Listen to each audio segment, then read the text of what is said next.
I want you to start a business where you teach other people to start a business every 30 days. Hey guys, that's what we're doing actually. Fun fact, we're starting a Patreon. And That's in one that of the community, it's features. going to be a little bit of like the build in public and very Yeah. dirty, like, hey, this is what's working, this is what's not working. Welcome to Idea Drop. To get you ready and set the scene, let's imagine you're driving down a freeway. It's 10:30 p.m. and you just got done with the Thanksgiving dinner with the in-laws that you mostly tolerate. You see an exit coming up. This exit takes you far, far, far away from the place you've lived in the last 3 years. It's a new life. It's a place of new possibilities. It's a new you. We are that off-ramp. And the streets beyond are our ideas. Take them. You don't have to go back to the in-laws. Thanksgiving is over. Good morning, Kendall. How are you? I love your intros. So, okay, you got me thinking about my in-laws. I know, right? It's terrible. So some interesting tidbits about my in-laws. Okay. My wife's mom was a missionary to Thailand, but not just Thailand, like Bangkok, Thailand, but like the opium overrun hill tribes of Thailand. So it's northern Thailand, right next to the border of Burma. Mm-hmm. And every time I'm with my wife's mom, it is such good Thai food. But then there's also this like very white person in a very Asian culture mindset. Oh, yeah. So like eye contact, we don't really make eye contact, right? We kind of like, in Asian cultures, you kind of don't do that. That's rude. You never put your feet up. They're like these weird idiosyncrasies of my in-laws that I love. Like I'm so into it now. No, it's so funny. I lived in Asia and I had the same exact thing. Like I remember having chopsticks and I put my chopsticks down and one Asian guy looks at me and he's like, is this sword in the stone? What the hell are you doing? Takes my, like, I don't know. Takes the freaking chopsticks, put it out. It's really funny. Terrible. Anyways, dude, let's do some mailbag. Do you have any mailbag? No, I don't have anything prepped. You don't have anything prepped? No, I'm ready. Oh, okay. I'm live fire today. Live fire. Okay, that's all right. Yeah. So I have two mailbags. One is about MLMs. The guy got back to me. Okay. So we talked about MLMs last week, and this guy messaged us saying that he used to do MLMs, and I asked him, I was like, what was it like? So he was at a company called Plexus. He said it was fairly good at selling things. Oh, I know Plexus. Yeah. Okay. So he was good at it. And he went far into it. He Yikes. had well, not that far, but if he had, okay, I'm just going to read it. The sales discount, I had consistent buyers for a while. Also, they would total up their earnings obtuse and on purpose. Of course, of course, if I had a regular amount of people buying from me, that might be nice. However, most of the time, to reach that level, it just takes hours and hours of hassling friends and acquaintances to make purchases, to give some leaves, and it felt so sleazy and awkward. He only ever offered one person to sign up, at the end. But he couldn't lie to them about the low pay for the amount of hours that he put in. The products were fine, but the practices were problematic. That's the real thing right there. Yeah. It's always that, because you can kind of see some good products. It's always the practice. Okay, if you had to start an MLM, what MLM would you start? Given all that you know, which one do you think actually could flirt with the line of it's morally okay? I would do one that you felt like it has to be successful because it's so important. So you make an imaginary product. If I'm going pure like evil, electric vehicles. If I'm pure evil, no, not even that. An imaginary health product, as in like, guys, this cures cancer. We know for sure. Oh God, doesn't even have to. Just say that it does. It cures cancer, and this is going to work. But we cannot get it out there fast enough, and this is the fastest way we can get it out. We're not making any money, which is a lie. They're making tons of money. And you just get everybody to believe, like, I'm solving the world. So then you got a bunch of teenagers and college students thinking, I'm a hero and I'm fixing everybody's life problems. So this is a money lie cult. Yeah, it's an MLM. I'm going as far as I can. Isn't that what I said? Yeah, absolutely. Yeah. So yeah, if you want to make tons of money, alienate all your friends, that's how I would do it. But I hate it. Okay, so I was going after a different angle. Oh, okay. Is there any MLM with a good enough product that you think it's worth advocating to your friends and No, family? because the product doesn't matter. It's not just a worth it. marketing style. Even if I it's don't like adoption. Yeah, get on my down leg. That's terrible. Like, do you? I'm sorry. That's the worst. Right. That you just commoditize humanity. That's really terrible. I'm sorry. I'm sorry. That's the worst thing. No, I don't. I think it's a marketing problem. I think it's how you structure your business is a real thing, and you can have really good solutions. You can have really good products with terrible implementation, and then in the end, it's terrible. Like prison system, great example. Oh, right. Wait, Really, did you listen to that episode? yeah, so good. And I Okay. already knew most of it. But basically, because the incentive structure is wrong, it incentivizes the prison system to keep on going again and again and again and again, as long as you can, because they're paid by how long and how often people are in the prison. And they're paid in advance, which is terrible because It incentivizes the least violent people, because they're peaceful tenants of your house, to stay in to prison. stay the longest. So that's essentially a drug addict on a light drug who never hurts anybody. They make the most margin in private prisons from keeping that person locked up for 10 or 15 years. Exactly. Because if you're really violent, there's a lot of liability. And there's a lot of, And so it's private business. terrible. It's not even government ran. It's government subsidized, which means they're getting free money from that. And it's so basically, yes, prisons are super important, but because of the system and the marketing strategy, all that stuff around it, screws up the screws up the product. whole thing, Yeah. right? So same thing with MLMs. I don't think it was worth it for anything. It's terrible. Okay, so then I have a question. Okay. If you had to redesign a county jail, Oh, how would you make that? So let's think small. Let's not piss everybody off how about. often are people like staying years in county jails? It's everybody who doesn't need to be locked away for major violent crimes. So it's medium just a and small lower. drug It's offenders. it's a medium security to low security environment. But it's a whole county, right? So there's a big spectrum of types of people. How would you? I'm not asking you to redesign the justice system. That's a whole different episode. Yeah. We'll cover that right? one episode. We'll cover that. That's a 10-part series. But just the jail mechanics, the incentives. But you're a private county jail. Yeah. How would you want to be paid? How would you want to staff that? How would you want the system work? You could build it from scratch. You don't have to inherit the building. How do you envision that? I mean, you have to incentivize the offender staying out of jail, and you have to incentivize them becoming reintegrated with society. So, Like an income. They need an income. yeah, anything after that you would jail. consider normal, which is sad that you have to like quantify that, but you do. Quantify normal. Yep. And normal could be quantified as in he did not get another felony after 5 years. Right. Then yay, you get a bonus, something Right. like that, right? So incentivize the jails to get people out of their jail as soon as possible and reintegrated as soon as possible. Yep. And those incentives can be, probably cash, just a lot of cash. So are they good citizens after 5 years? Yes. Sweet. Then the You just county made jail 50K. gets a lot Yeah. of cash for that. Why? Because we made bonus. the city better. Because a bad person costs more than 50K, I would say. Sure. Let's say that, right? But a good person is worth hundreds of thousands of dollars if they're being productive members of society. Yeah, right, Wow, right. We're measuring people's worth. That's terrible. Well, no, you're thinking in systems. So, Yeah, okay. so like, is there anything else you need? Because that's essentially what we've heard from some other people on a different podcast, and I thought it was great. I thought that was brilliant. Yeah. But is there any other system that you would incorporate with that you think would improve, just like the return rate, the client return rate, or like the quality of life maybe in jail? Yeah. I've been thinking a lot about, like, what do I tell my kids about prison and jail? Like, this is a weird so part of our sad. society. It's a broken part of our It's society. really busted. I hate it. Yeah. I don't know. I don't know. It's too big of a problem for me. I hate Yeah. that. I hate that Right. it is. I'm solving smaller problems, Right. like how to make rings cheaper. Right. Like, Right. Yeah. Hey, Jeremy, could we get our bell? oh I yeah, we forgot need to our bring it bell. in. But Oh my gosh. speaking of small problems, let's solve some. Let's solve. What do you some. got? Okay, new ideas. Want to hear some new ideas? Kind of do. All right, let me see if I got you some.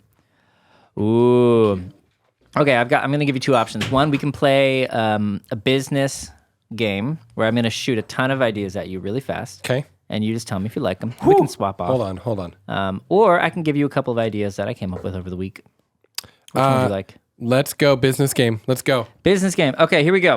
I'm going to give you a lot of ideas, and I want you to tell me if you like them, love them, and stop, or how you would do it. Okay, pressure washing service. Okay. Would you do it? Do you like it? Do you hate it? Yeah, I trained a guy to do a pressure washing service, Okay. and he's a millionaire now.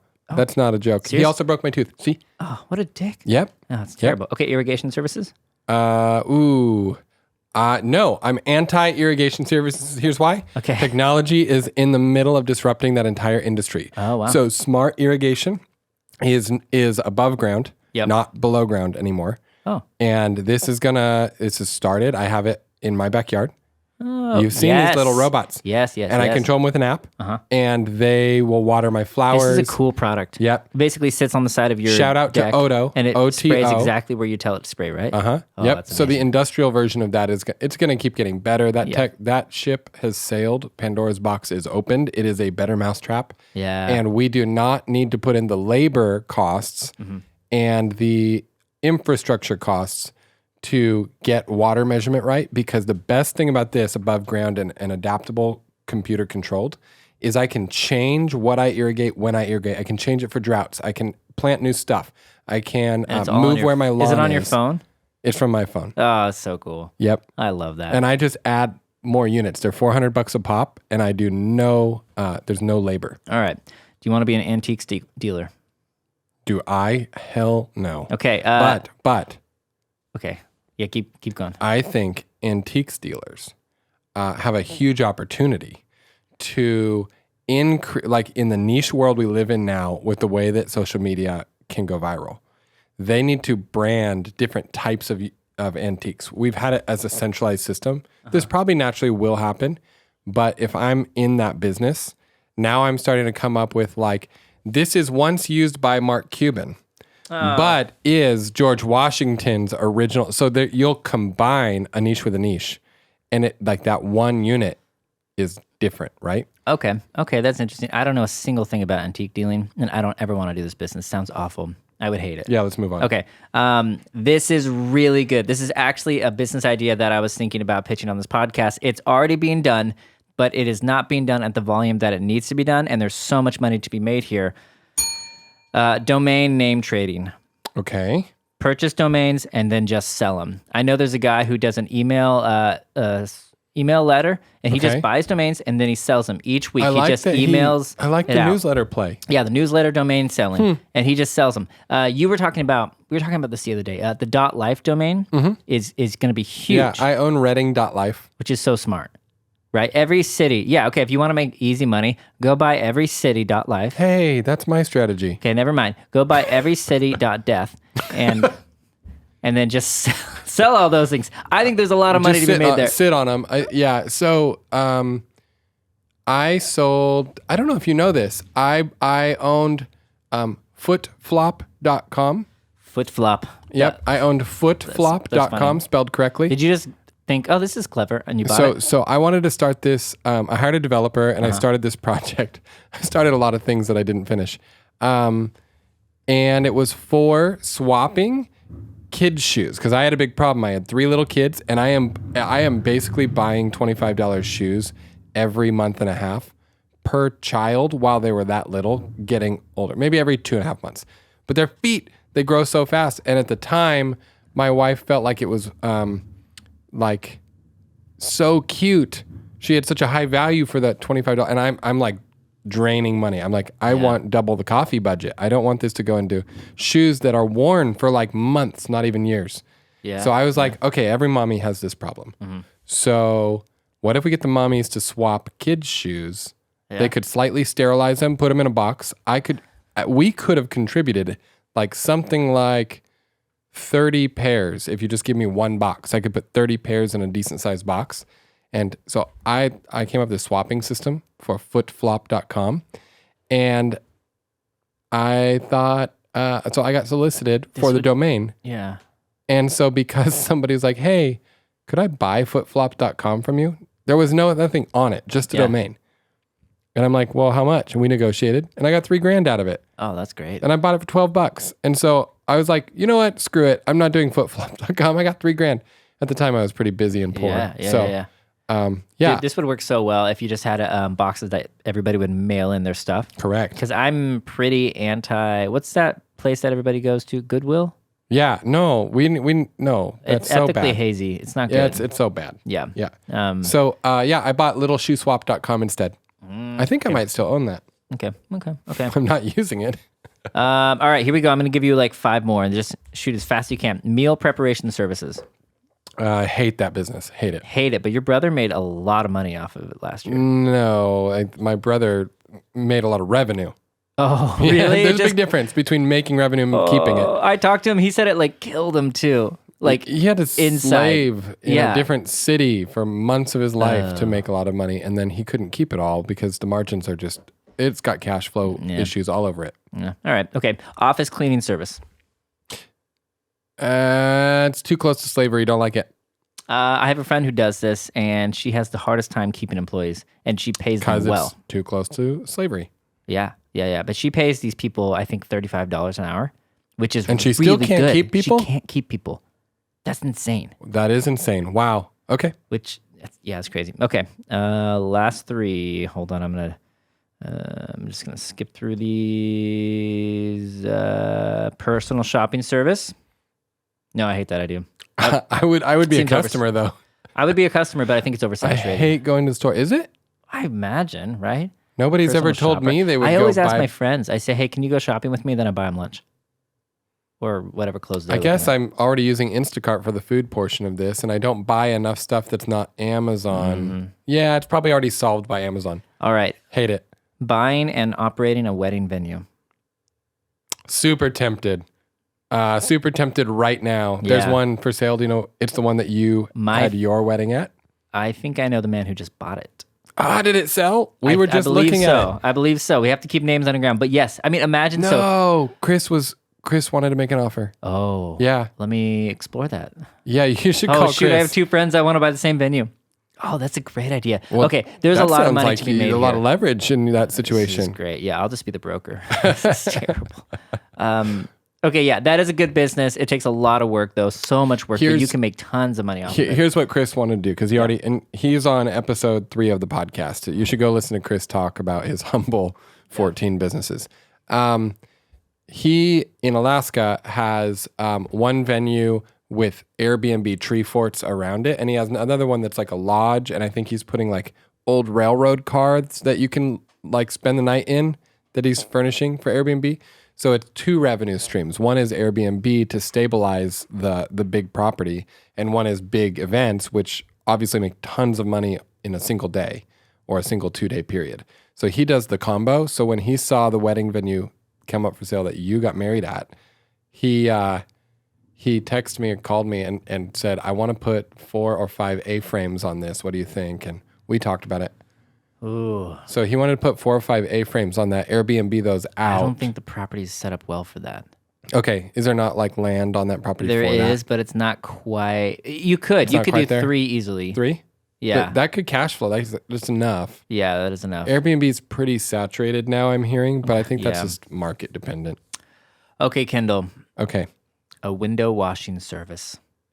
Which kind of windows? Yeah, you choose. I actually really respect our window washer at the office. Really? I loved his business model. So like we moved into a new office.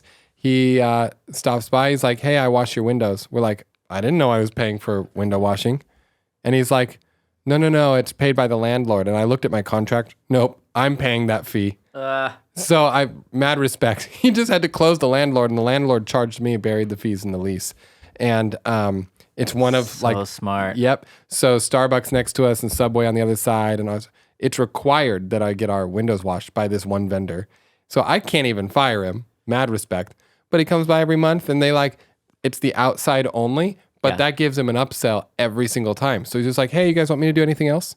Hey, you guys want me to do anything else? We got a lot of glass on the inside. You got so much glass. Yep. So he's like in there quoting, cleaning all of our glass. How much does it cost to clean all the glass? I didn't get the prices. That's the office manager's job. Oh my gosh. Yeah. You're like a house full of glass. Yeah. That's exactly what it is, actually. So that's hilarious. Yeah. That I thought that commercially, that was a good business. Now I mentioned the guy who broke my tooth. Oh yeah. That's so good. that when he was pressure washing windows. Mm-hmm. So his approach was, hey, Chipotle. He closed Chipotle locally. Yeah. And some other businesses. He's like, I drive by, I've got this huge tank in my pickup truck. It's just a Toyota, Tacoma with a huge pressure washing tank and a long hose. And he's like, I basically spray, pressure wash all cobwebs down, clean it up, and move on, which makes me really efficient and cheap. And I do it in the hours where you have no customers. So it'll be early morning or late at night. You'll never see me, and you'll never have cobwebs, and you won't have dust. He could charge so much less than the people who are doing it by hand. And a lot of business owners are like, I want it good enough. I don't want it perfect. And so it was easy for him to close. So I was kind of talking to him about like, here's how to sell. basically. Here's how to sell you. Door-to-door sales, literally like commercial door-to-door. And he was successful, but along that journey, he got into detailing cars. Oh, yeah. Started making more money per hour detailing nice cars in town. Then somebody with a really nice car told him, why are you doing this business? And he's like, well, what do you do? And the guy's like, it's that whole Amazon thing that's basically a scam now. But like, it's Amazon FTB. Like it's... Wait, FBA or... it's Amazon, drop shipping, right? I don't know what all the acronyms are. It's basically like I source a product overseas, I rebrand it slightly, and I sell the same thing at a markup. like but drop before shipping, that was big. I'm not a fan of drop shipping. Right. I am a fan of white labeling, and I'm even more a fan of manufacturing your own product. But drop shipping, Manufacturing your own is way better now. it's way better, but it's also 10 way years harder. ago. So his first product was lightning cables when the iPhone. Oh, I've heard of this guy. Yeah. This guy's smart. Yeah, John. This guy's really smart. So made a couple $1 million, and then he started going into joint ventures with other people, teaching them how to do it. Mm-hmm. And some of those went belly up. And I don't know where he's at today, but he sold a course. Then like that stops working. So then they move into the course business. I'm going to teach you how to make. But it's because their money. This is exactly what entrepreneurship is like. Be careful which e-courses you take. Oh, I'm so careful. I actually hate that. There's so much noise these days. It's so hard to find something reputable and worthwhile. Yes. And I spend so much money. I freely spend the money. Yeah. What are you going to do? On what, an e-course? If I were to teach an e-course? Yeah. An e-course on how to teach an e-course. Starting a business in 30 days? I feel like, yeah. Actually, there is not great resources for that in terms of the nitty gritty. Like, hey, this is how I design a website, and I'm not a web designer. Right. This is what I do. And yeah.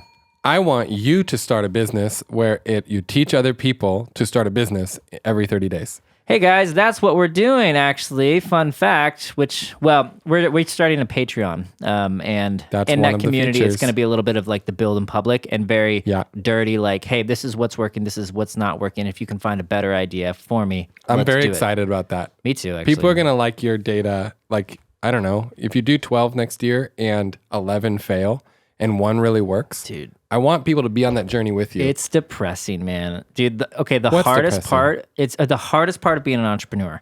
The hardest part, and tell me if I'm wrong, it is not doing the task. That is actually not that hard. The hardest part is actually just being able to like get up the next day and say, I failed yesterday at this business, now I'm going to do another one. And this one might fail too, but I'm going to do it again and again and again and again until it succeeds. And each time you do it, your margin of failure goes down. But it's hard. Right.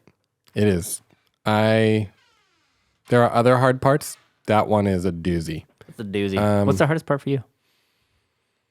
Explaining what you do to your wife. I don't know. Yeah. That's really hard. That is a difficult thing. Hey, honey, what'd you do today? I don't know. I think the hardest part is leading people for me. I think that's the hardest you're at part. a different stage. You're at a completely different stage. Like a solo entrepreneur would be different. I've not done as much solopreneur stuff. Yeah. So like, I did start in fact, my current business partner, Derek, I met him by hiring him 15 years ago to build me a website that was to sell original artwork to compete with Etsy, but I had a unique strategy where you could do like a local pickup kind of Craigslist style, but you could tip the artist. And I had an onboarding strategy for artists, and I never did it because I paid $30,000 to get this whole system built and then didn't have money for marketing, and it died. Oh, yes. If you spend all your cash on building and you have no money for marketing, you're lying to yourself. So I kept going to work for other people, and then some of the times where I got to work for myself, I learned to do it through people. I still failed one of those twice, I think. And then now I just can't work without people. I got to work on a team. And I mad respect for people who are solopreneurs, but I personally have chosen a different path. It is difficult. I will say I did executive headhunting. Oh. And I'd like to tell you one of those stories, but we'll come back to that later in the episode. All right. Those are all my easy, quick ideas that I wanted to throw your way. Okay. There's a billion where they came from. They're not like, nothing about that is new. It's more like, it'll work. Like if you wanted to start a brewery, that will work. That will be a business, and that will absolutely be successful if you are not dumb. But do you want to do it or do you not want to do it? It's like the difference Right. between a startup and a normal whatever. Okay, well then let's move on to our mid-roll shameless plug of the week, Okay, let's do it. which is our different eloquent words for a sponsorship. Oh, yes, that thing. I'm supposed to break the fourth wall. You ready? Yeah, do it. Our sponsor this week is Scale It Right. If you want to scale it, but right, you should reach out to Shrey. ScaleItRight.com is the best consultancy and marketing agency for VC-backed SaaS companies. Scale It Right does everything from SEO to ad management to landing page design and copywriting and cold email campaigns. Also, Shrey's a genius. He graduated cohort 2017 YC and is moving to San Francisco soon. ScaleItRight.com. That's nice. I like that. How was that? How did I do? That was good. Next time we'll do better. Let me just say this. If we ever have an ad, it's actually a company we believe in. Yeah, we're just not going to do the... We've worked with Scale It Right before, Yeah. and we've been pretty damn impressed. No, I have equity. Yeah. Okay. Wow. Yeah, Well, then it's a little bit unfair. I'm just going to throw Totally that out unfair. there. I got equity in Scale It Right. But here's my, that's why I called it shameless plug. Like, I wouldn't buy into a company that I didn't believe in its leadership and its service, right? Certainly. Mhm. So I don't feel like a salesman when I plug for them. I feel like no, I put my money on the line for like good reasons, and I think other people will benefit from that. So happy to plug you, Shrey. He won't even listen to this. Yeah, that's good. That's good. Okay, I have a couple of business ideas I'd like to throw your way. I also have a couple of questions if you'd prefer. Which one would you like first? Business, then question, then business. Okay. I want to start a hot tub rental service. Ooh! It's just seasonal hot tub rentals. You're not sure if you want to buy one? Just try it out for a season. See how you like it. We will come, we will install, and we will remove the we will remove the hot tub when we're done. This is fascinating. Okay, there are many problems with this. Okay. But they're all solvable. So for all the people who are about to blow up the comments with the reasons why this won't work, screw you guys. Just think a little bit deeper. Yeah, screw you. Yeah. So for example, my hot tub is embedded in my deck. You can't put one there if you're renting it for one season. The install's hard. It's expensive. You can price that all in. Screw you guys. You can price that all in. Hooking up to the 220 needs to be done by a certified electrician. Otherwise, there's mega liability on this. However, I think with a nice little solar addition, you could get a heating and battery, solar and battery combo. You could probably come up with a way to put this on anybody's property independent of their electric grid. Oh. Yeah, I don't think it's that hard. I've done DIY solar stuff before. I've also brokered in that industry. I was an executive recruiter in that industry. So shout out to Wholesale Solar in Mount Shasta. They can help you build this kit. But you could put that hot tub anywhere on your property as long as it's flat. That's a lot of the labor, so that is a difficult cost. Dude, if you have a high volume, you could get all the equipment to do this very quickly. Like you could can have a finance truck it all. with a crane on the truck. Right. Like that's how I would do Right. it. Yeah, maybe the person would pay an install fee, kind of like when I bought a SpaceX dish. Yeah. I had to pay for the dish, and then I pay them monthly for the service. I think it would be like it'd be leasing with the option to purchase kind of thing. I don't like that as the business. I like that as the customer. I don't like that as the business as much. Oh, really? Well, I want the cash flow. I don't want you to own it. I want it to be stuck on your property, and I want you. It's like June now, and your wife's like, honey, I think we're wasting money we don't even use a hot tub. And you're like, no, I'm going to use it this Tuesday. what if it was like medium install price, and then each Yep. month the price of keeping it there goes down a little bit? So you're like, I not do that like big of a that. deal. I do like That's that. fine. I do like that. Oh, it's getting cheaper every month. I like that. I Yeah. think you can make that work. For sure. Can somebody DM us a Google sheet with the math on how to make that work? Somebody smart. Somebody smart. Yeah, the smart guys out there. That's the challenge. If Do we have somebody, any of those? if any, there are smart people who That's so who are, funny. yeah. So if you DM us a Google sheet with how the costs Yeah. and charge of that would make sense, we definitely will air it next week. Somebody Dude. should do that. Dude, okay. Speaking of smart guys on our podcast, have you seen? So there's this guy on our TikTok. We posted a video when I was talking about playing poker, and this guy was like, "Nah, you don't play poker. You suck." I did see that comment. Yeah. And then I was like, all right, fine. I challenge you to a game of Heads Up. And then another guy gets on there and he's like, oh, no, I actually said this. I don't think you suck, but yeah, I'll play you a game of Heads Up. And then another guy's on there and is like, oh, I'll play. And so I think we're starting a big poker game. Wow. Isn't it? You want to be in on it? Because I want to. Is it a poker tournament? You can't have real money. Yeah, it's not going to be real money. It's just going to be fake money that I happen to send through Venmo at the end of the game. No. You can send that. Will please don't get us. I never said that. Anyways, you want to be on it? Here's what I was going to bet is if we win, for each person, they have to give us 5 positive reviews. They have to find 5 reviews. We could deal in reviews. You gotta find them. And if they win, we'll just figure out what we can give them. Yeah, I'll send them this mug. That's a fancy $200 mug. Yeah. Kendall let me borrow this mug. I love this mug. This is really cool. I've always wanted to get one, and I didn't know what it was like. Yeah. So nice. Look, here, hold on. If you can see, like that's the temperature right there. And I can turn it up or down. Like the temperature's rising. It has a lithium-ion battery in the cup. Those lithium ions, I don't know if they'll let you have it on a plane, but I don't think it's too big. I think I don't know. I don't know if it travels well. You can't have more than 8 ounces or 6 ounces of liquid, so it's kind of out for that reason. Yeah, even if you have a little bit of liquid and it's bigger for than those 6 reasons, ounces. I'm out. Yeah, that's so funny, dude. Let's play the poker game. Okay, this is the most fun, organic way to get reviews. Also, we can totally set it up easy. So I feel like Idea Drop Podcast is becoming more of like what we've talked about privately. Whoa. Into Idea Drop Studio, because there's these other little things we're starting to do. Mm-hmm. They're grassroots. I don't want to overhype anything, but we're doing more things. And so we'll keep Idea Drop as the brand that people can rely on that is basically Kendall and Dustin's antics. But I'm excited for Pub Pitch next week. Yeah. So I thought maybe we would talk a little bit about it here, and then we can have the editor clip out this and we can put that on like Instagram. We can run ads in Chico. But essentially we are 90 minutes away from Chico State, which is a big, well-known university. And they also are known to hold their liquor there.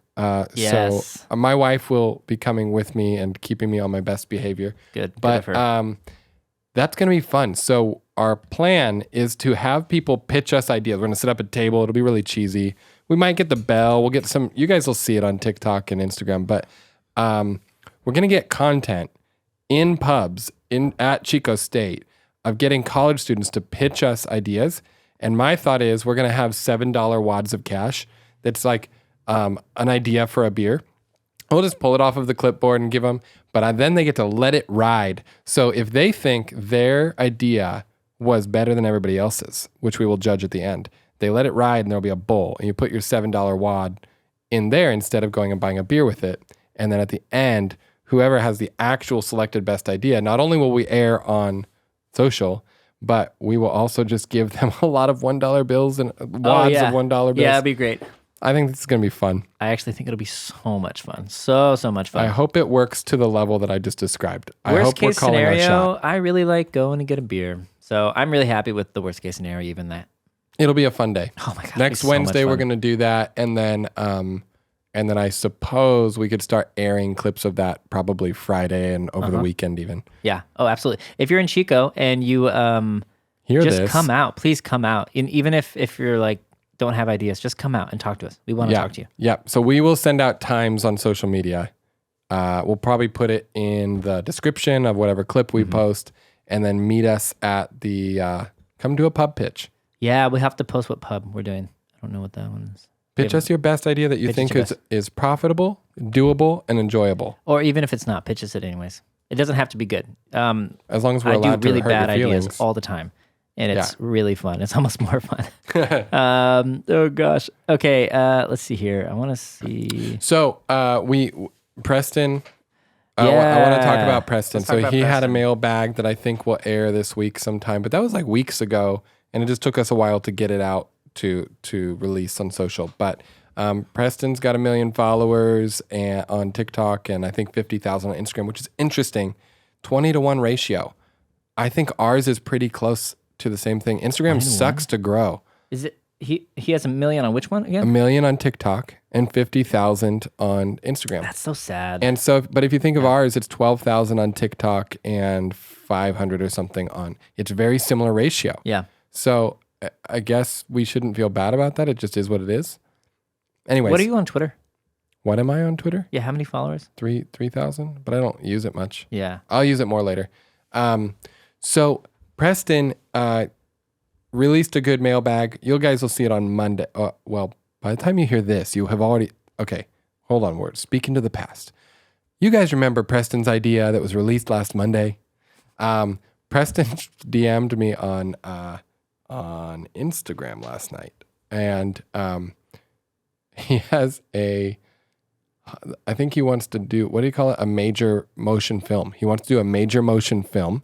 He's already written the script. He already has a producer and a director, and they're fully ready with a prepared pitch for investors. And he was like, would you guys be interested in seeing my pitch deck? Yeah. And so I basically told him, yeah. And I asked him like 7 questions. He said, well, I'll answer those questions. What's your email? So I sent him your email and my email. This is great. And so you'll be copied on it, and we'll see what it is. It might suck. This is so funny. Preston, it probably doesn't suck. Like, and we know somebody who can help you out. Actually, we do. I'm slightly in this industry. Yeah. This is great. Yeah. So between you and our producer and some of the investor friends or our friends at manopause.com. Oh boy. There are... Wait, what's this movie on? Do you know? I don't know. Oh, we'll get the pitch. Preston, let me know. Because I'm actually working on a similar project, and I'll tell you all about it if you tell me all about yours. Wow. That was the most... I'll show you mine if you show me yours. Yeah, that's exactly that. That's what I was getting at. Moving on. You were going to ask a question. Yeah. So what was the question I was at? Oh, here's a question. Somebody asked me this question on Reddit, and so I want to ask you, Kendall, how do you make your business appear bigger than it actually is ethically? How do I currently do that? Or why would I? Or how would I? How would you do it? How would I? Because I don't know if I make it. Right now, we're kind of small. Yeah, but let's say I start a business tomorrow, and let's say I start a marketing agency, right? Oh, yeah. We did this with one of our businesses. Mm-hmm. We did this with the writing company. Exactly. So you describe the true things on your landing page of what your capabilities are and what you or the people you're contracting or hiring. Usually you're contracting people when you start a little business. You're not like going straight to salary employees, if you're bootstrapping. Mm-hmm. Yeah. So you describe their resume items. These are the people I'm contracting. So if I was starting an AV business with you, I could start describing like the professionalism of our event management and all the things we've done, all the events we've done.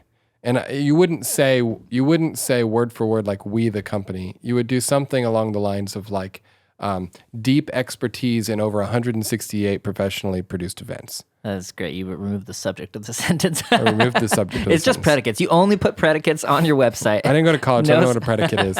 That's so funny. So anyways, I think there's a little bit of wordsmithing, but then you got to back that shit up. So the worst thing to do is make a claim you can't back up, because then you are going to hate yourself for running that business. And it's already emotionally difficult, it's cash difficult, it's task difficult, fulfillment's difficult, clients are difficult. It's all difficult. Why add the emotional like harm to yourself of knowing you can't fulfill as well as you claimed? So don't say things you can't fulfill. That's my advice there. Yeah, I would pause on that. I would say you can say things that you can't fulfill, but you can figure out how to fulfill if you give yourself enough lead time. So if somebody's like, but then you describe the time. No. Hey, can you film this for me? And I need to get on this platform. You can say, absolutely. I've got about 3 weeks before I can get to that task, but I can do that for you. And then you gave yourself 3 weeks to do it. Yeah, which is a little scary, but I think I would do that. I have done that. Our software engineering business right now. Yeah. Somebody wanted to talk to us about a really cool project I wanted to do for them. I don't run that business anymore. Annette does, but like I was so interested in just getting started in the conversation. And I'm talking to Annette, who's basically the interim like general manager, and she's taking over my old role. And so I'm like, Annette, we should start talking to this guy about this big project that he wants to do. And he can fund, and it's a really cool one. I think it's going to work. It's going to go fast. And she's like, yeah, cool. We can do that in January. And I'm like, yeah, we're busy. Is there any way we can speed that up? And she's like, no, we'd sacrifice quality. Okay, got it. All right, well, let's just get on the phone and just like start doing some like build the relationship, get the plans out. And she's like, no, like in January, we will have the mental capacity to even talk about maybe should we do this for them. And I'm like, damn, that's a baller move.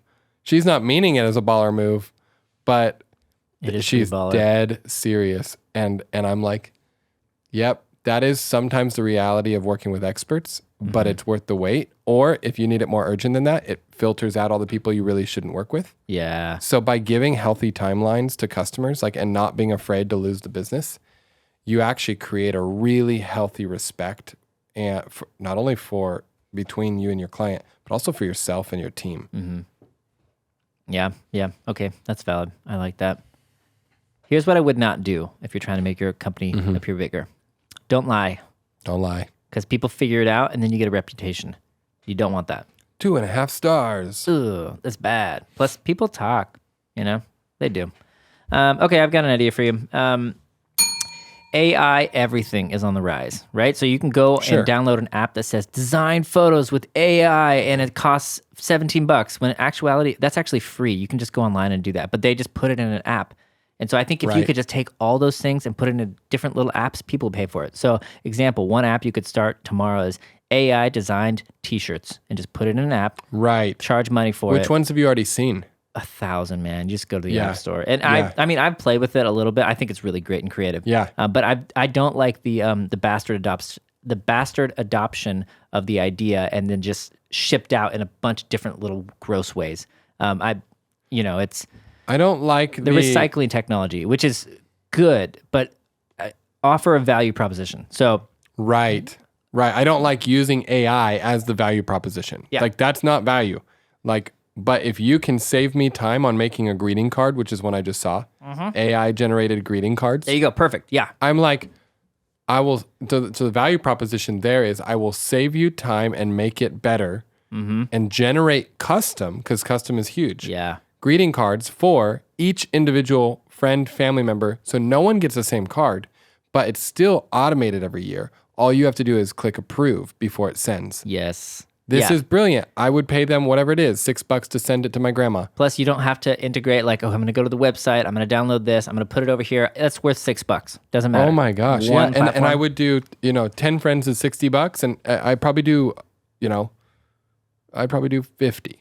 I probably spend $300 in one go with them, and I would just take, I would pull out my phone, I'd go through my contacts list, and I would just go, this family member, this family member, this family member, this friend, and I would just toggle. It should sync with my contacts. Ooh, it should sync with my contacts, and it should generate them AI greeting cards. Oh my gosh. I would pay $6 each. I want it automatically shipped to them. I want to be unique, and I want to approve before it sends. But it will look at my contacts and see the relationship to me. This is my sister. This is my grandma. If that field is filled out. It could even go in there, read your text, and then suggest themes. It could API integrate to Facebook and my contacts. Be really invasive, but holy cow, would that be a nice okay service? With the invasion, but yeah, I know a lot of people aren't. You would get a custom AI generated greeting card from me all I that want. it read our relationship. That's all I want, Kendall. That's all I want. This is a good idea. Damn. Yeah. Oh no, it would totally work. Damn. We're in the AI, gold rush, if you will. Yeah. Basically, we are. Yeah, that's interesting. Okay, I've got a lot of ideas left. Do you have any ideas for me, sir? I'd like to tell story time.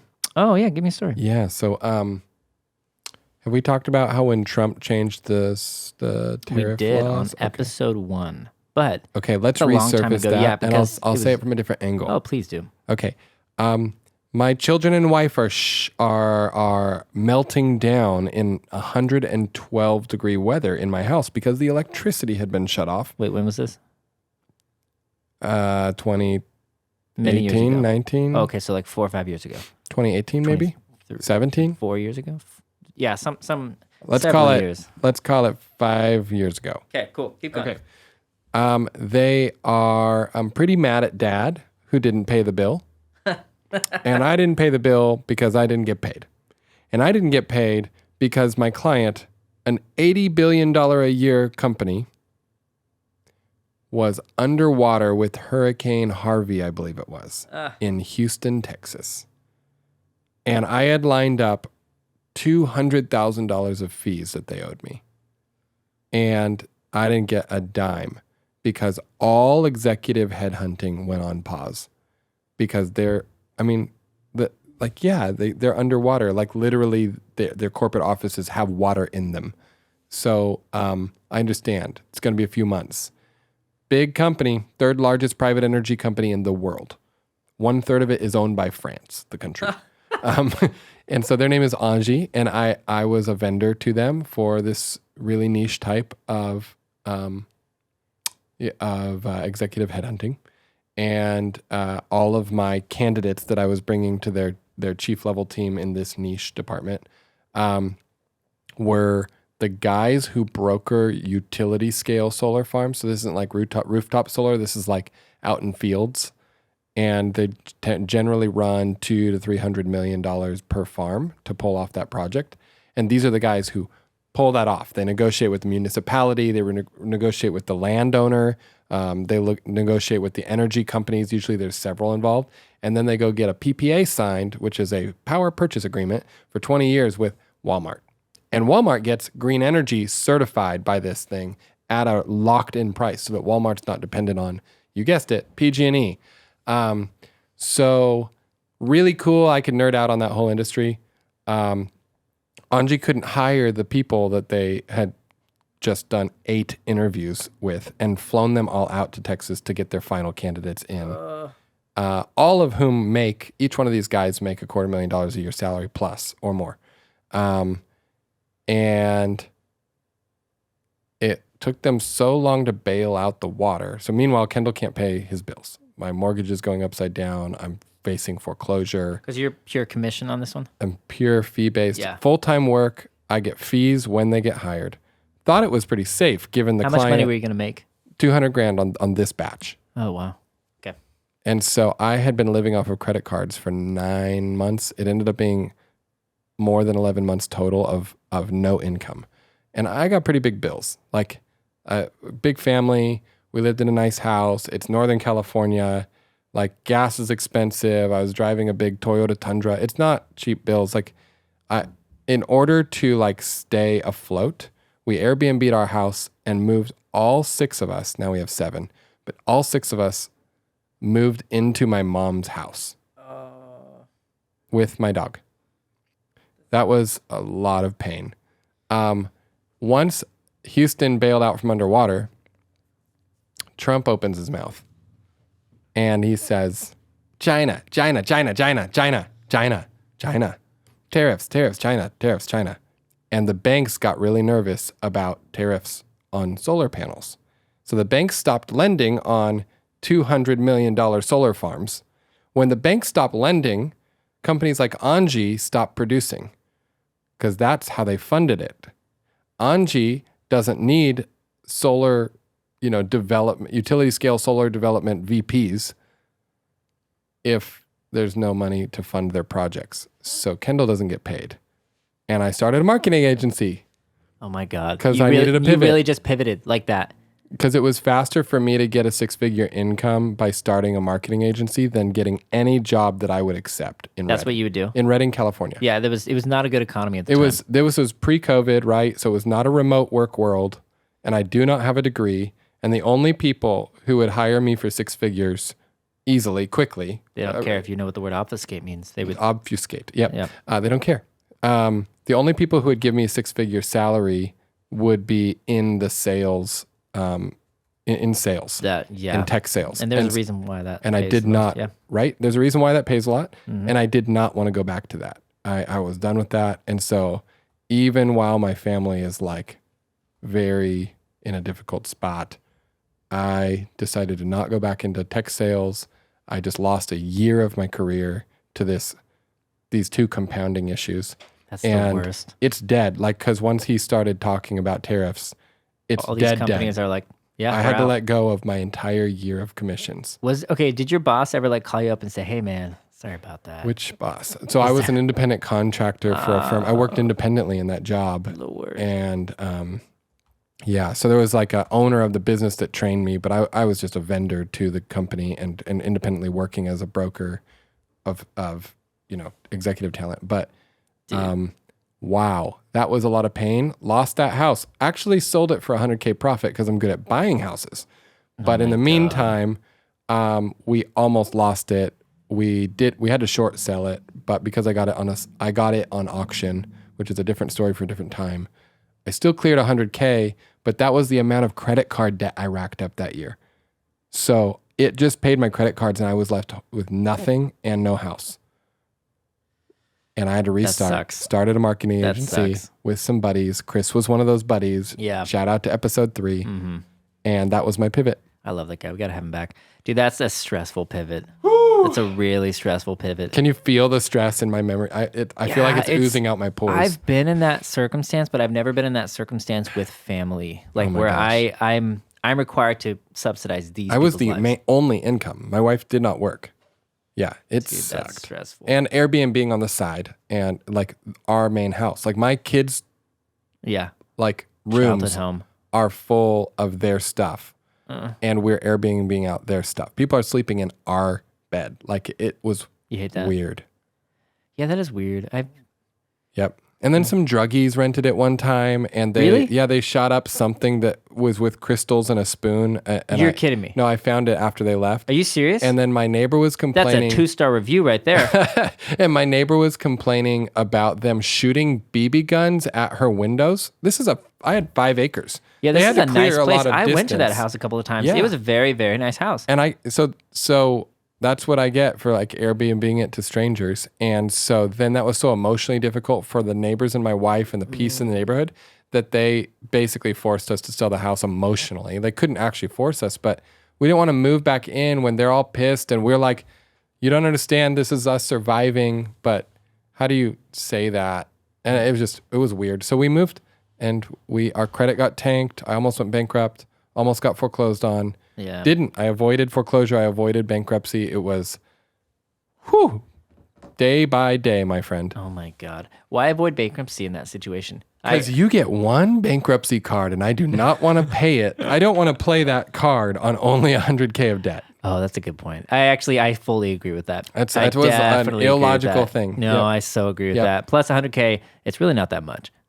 It's a lot. It feels a lot of liquidity. It's a lot to a lot of people. But think about an 18-year-old who gets into $100K of college debt with no assets. Yeah, they suck. $100K is in the scope of things small. You just have to be able to work towards like, how can I get that amount of money and solve my problem? So I don't want to play my bankruptcy card. I don't ever want to have to do that. But you get one in America where you get to retain the equity in your house or most of it. And so this wasn't a hard enough circumstance in my brain to justify not paying my creditors. So I just let my credit score get shot and I settle up later, That sucks. I so get on board with that though. I've not been exactly there, but I've definitely been in the spot where I'm like, I'm stretching as far as I can, and I'm taking jobs I don't want to take. Dude, the job that I took, so I had a life, I had a season of life where I just moved to Germany and I spent all my money. Nice. Yeah, it was a good time. And then I was like, oh God, I'm out of money. What the hell do I do? And so I took a job with Toyota and I did internet sales because I was like, oh, I know how to do this, right? I think I've told you the story, but it was like, oh, this is genius. It was From Germany though? No, I moved back. I moved to Minnesota of all places. That's weird. Yeah, it was weird. But it was genius because it was really easy because all these people are dumb. And so I did internet sales and then I was like, I have so much free time. And then I started learning coding on the side. I would go to work. Because you were bored. Yeah. So why not learn to code on the side? Exactly. And it was the perfect life hack, which it's probably still a life hack if anybody wants a life hack like that. Dude, let's give one more idea and then let's call it. Okay. You want to do that? Yep. Okay. I want to give you, you want a fun one or... No, I want a serious one. A media one. I want a serious one. A serious one? That could actually make profit. It's Yeah, see, now he's hesitating. Okay, we can do a long-term one. I have one that's going to make profit, but I feel like it's a little bit dangerous. But here Let's it is. solve the problems. Here we go. It's yes.com. I'm pretty sure that's used. I mean, that has to be used by now. But all we have to do is take The Knot. And The Knot is a website for marriage. For weddings. Just rebrand it Christian. And if you rebrand it Christian, you have millions of customers immediately.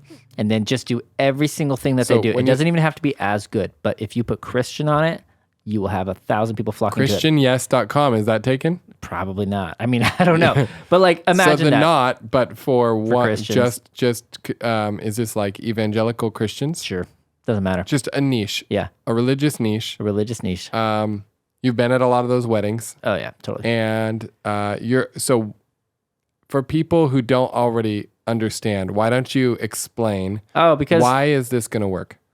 Get into the psyche. It's sad, but people want to be in groups, and if you see somebody that's doing your in group, then they're like, "Oh, I want to do that version of it," and they'll label it as better. I know a lot of people who, if there is a Christian version of this and there's not a Christian version, they will always go to the Christian, even if it is 10 times worse, simply because it is inside of their comfort zone.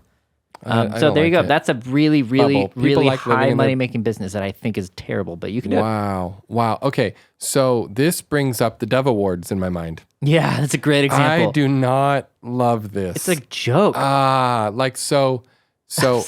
I have to be careful how I say this because I have some friends who... I won't be careful. You can say it, then I'll say what I want to say. Let's be great. Okay. All right. Dustin's not going to be careful, but here's how I feel.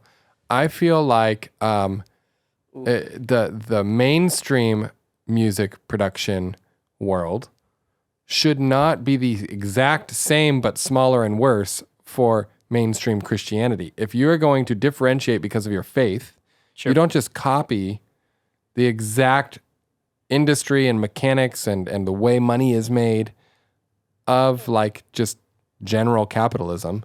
Like, where is your faith in this? So I feel like they're not doing anything to differentiate. They're just preying on that bubble you're talking about. Oh, absolutely. It feels a little MLM to me. It feels like, ooh, we sell to our friends and family. Yeah, and I'm albums. I'm super against like in groups and out groups. You've got to tear down those walls. But niches are important. So yeah, niches where do you are important, differentiate? but not anything that ostracizes you from everybody else. They're basically taking an industry and saying, this is our version of the industry. It's like giving a complete different version of the Grammys for a genre. It's the Grammys. It's the Grammys for Christians. Yeah, and I think for me, because my wife's a professional musician and she's worked in churches for 15 years doing that, and she's really good.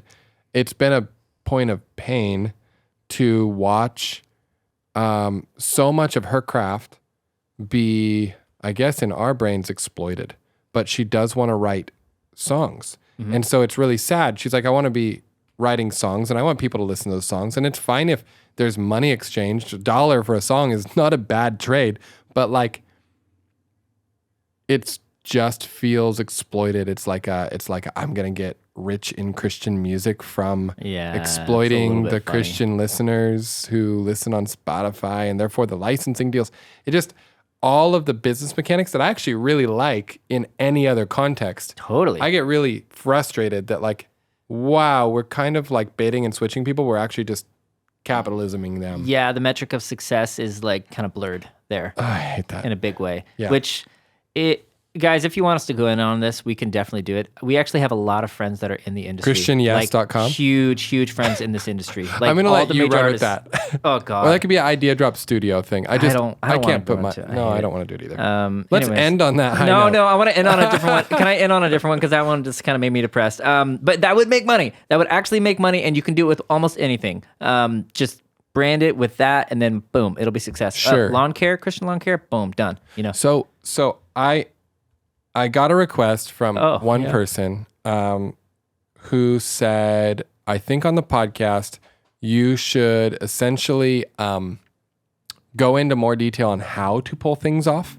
Oh, yeah. And I thought it was a really valid point because we don't want to just attract idea junkies, but like actually explain, well, here's how. Yeah. And so let's end in the spirit of that on something that we could talk a little bit of, like how sausage is made. Yeah. Okay. So if you got an idea or... Do you want to pick one? Did I put my ideas on a list? And I think I have 400 of them. I love that. It's so I love that. So, I mean, if you want me to go... like I could just rattle off a ton of ideas. You can say, just pick one that you'd want to do.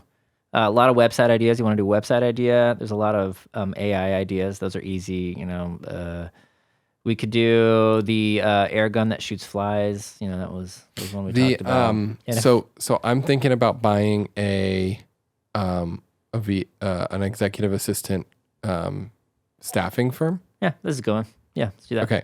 So this isn't me personally, but the company I run would buy this. And we initially looked at it, we're like, wow, it's really in demand. People want high quality executive assistants. So I'm in some professionals groups, and one of them I posted about my good experience with my new assistant and how good she was at just like, she lives in Argentina.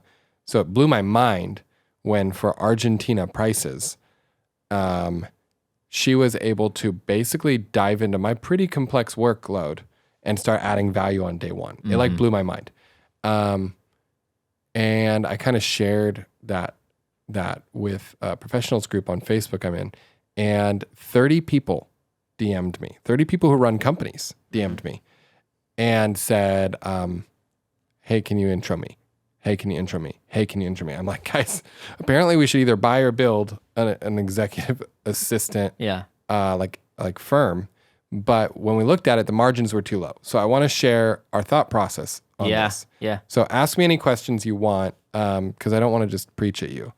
Okay. I'm going to be the guy who's like, oh, how do you do this? So I see the need. People want an executive assistant. However, how the heck would you even find executive assistants, Kendall?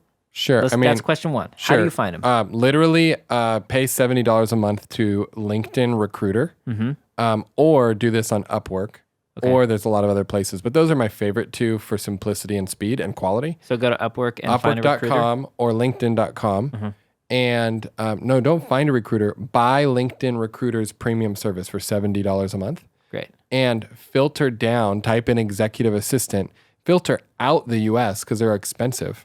Filter in geographies that you think have really good English training, and find people who only have 3 years of experience or more in the job. Don't entertain hiring anybody. Sure. So you don't need another person to train or teach or manage. Yeah. You need them to be good at what they do. Dude, I like this. I like your other idea. We were talking about this. Well, I'm getting there. That's a better idea in my opinion. I see a lot of problems with this one. Right? Yeah. Well, keep going. But that's the whole point of this discussion. So the problem with this discussion is the margins are bad, the liability is high. If you were to find people, let's say I find a bunch of people from the Philippines, and they want to make $10 an hour. I can margin that all day. It's actually pretty good, but I don't want to manage 30 people in a place that I've never been. That sounds really high stress. Well, if the numbers are good enough, you just build in a manager and you don't manage it. So I never would do a business where I have to manage it. So that's where I like your other idea better. When we were talking about it, Kendall mentioned, let's just make a partnership with a business that's already doing this. Yeah. That seems way cleaner. Correct. So remember I said buy. So I would buy or build this business. We're kind of analyzing it, but here's the problems. Yeah. If we went and bought the firm that I'm hiring right now, assuming if she's ever listening, that she wants to sell to us. Sure, yeah. I don't want that to sound disrespectful, but it just means it's supposed to be like a compliment. Man, you have such a good business. I'm interested in buying it or buying some of it. I think her margins are probably like $8 an hour per person. And when you do the math, I didn't like the margins versus the liability because there are some creeps in the world. And I don't want the liability of those power-hungry creeps hiring our assistants and us having to police that all the time, or rebuild people when they get when there's toxicity. It feels weird to me because this is a service that could be abused, and so it needs to be really well managed. To your point. So that's where I'm I would partner with somebody who's a pro at managing already and filtering out the bad customers essentially, and also bad hires. That also applies, but too much liability, too much of a cash flow problem because it's people get sick, people take vacation, people. We don't want them working 70 hours a week just because some client is putting pressure on them. Which the incentives are wrong. We would be making more money if the client is doing poor management of one of our assistants. So my thought, actually my team's thought. So I talked to 2 people on my team about this, And they're like, well, what if we taught them Zapier? And so they could also automate things for assistants or for executives. And we taught them Jasper AI just as a basic starting place. So they could do copywriting, they could do newsletters and blog posts, and they could manage your LinkedIn, but they're using AI and they're trained in it. So what if we gave them 2 to 3 weeks of training before they ever started for any client and on those tools? They already have 3 years of experience being a professional assistant to executives, specifically that niche. I'm not talking about VAs, just to executives. So then the third synergy was like, oh, also, we would then have an embedded trained person that would be an advocate for all of our other services and businesses in our ideal customers, like day-to-day life, literally schedule. Yeah, that's nice. And so I was like, man, there are a lot of synergies to buying one of those or building one of those well. And you could charge a lot more per hour if you teach them to automate, right? You probably don't charge per hour at that point. You probably charge per month, and you get a part-time or full-time. So yeah. Okay, hold on. Break it down really fast. So if you're contracting with a company that's already doing this and they're charging, let's say they're charging $20 an hour, you up it to $40 an hour, and then you say, hey, but we're going to give you this person, and they're basically a bionic person. They have all the technology that they didn't originally have without you. They work part-time. They work 20 hours a week, but they're the equivalent of more than a full-timer. Yeah, so exactly. Our equivalent hourly price is lower than our competitors. Which is great. So basically you create these wizard virtual assistants. Yep. But then you, hold on, I'm thinking here. The margins are good. This would work. Now I need a manager. So my thought to do that was like, well, let's just build the business and make it like a project. A to B. Okay, guys, if we start this landing page, go recruit 5 people, go send out 1,000 emails to executives, or even just 30 emails to people I know who are running companies. I bet we could get all 5 hired part-time by 10 clients. Yeah. I bet we could get 10 clients pretty quick. We know we can train them on Jasper AI and Zapier. But the next level is now we want it to be really well managed, and we don't want to manage that. I don't have anybody on staff who would be good at managing this. Yeah. So what we would do is we would hire a trainer for the tech. Yeah. Not a manager, just a trainer. Always there, full-time, training new hires or helping new hires or problem solving when a Zap breaks. How do I do this? Yep. You need a highly paid expert and a good one. A good how person to just problem solve all week long. And then we go back to my vendor who I'm using, who I really like their process, I like their agreement, I like the CEO. And I say, look, why don't you be CEO of both businesses?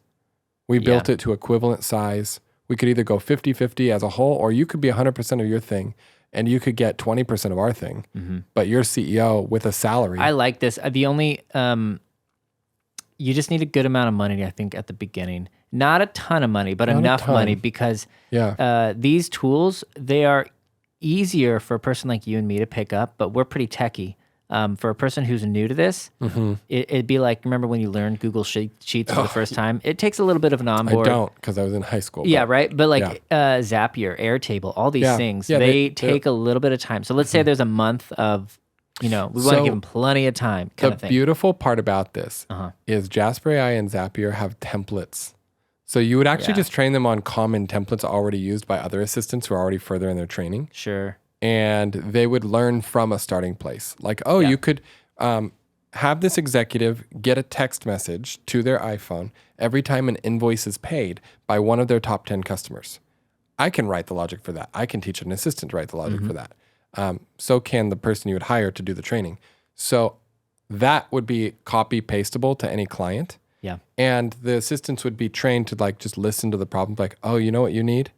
You need a text message every time that it would invoice work is played. well if you had, I think how I would run this business is I would have a weekly land down and ask everybody would just be like, hey guys, who are you working with? And are there any problems that you have that you're like, I don't know how I would solve this? Because eventually they would learn how to think. Because the hardest part of Zapier and all these things is teaching people that you can find a way to adapt this to your problem. That's right. That's right. That's why Idea Drop works, because we're just here telling you, you should connect this dot with this dot, and that will create a value baby. But the most value is learning how to connect dots. Like that's the hardest part of this podcast that we do is learning how to think of ideas.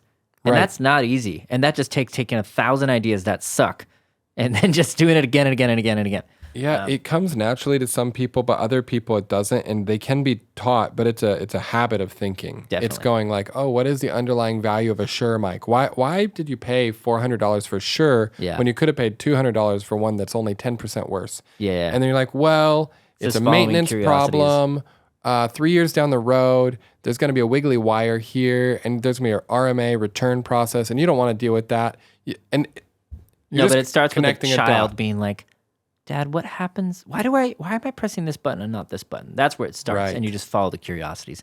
Anyways, let's call it there. Let's call it. I like that idea. I think we should, next week, let's see if we can like maybe build out a business in our mind, like how we would get from A to Z. Ooh, That is a really good.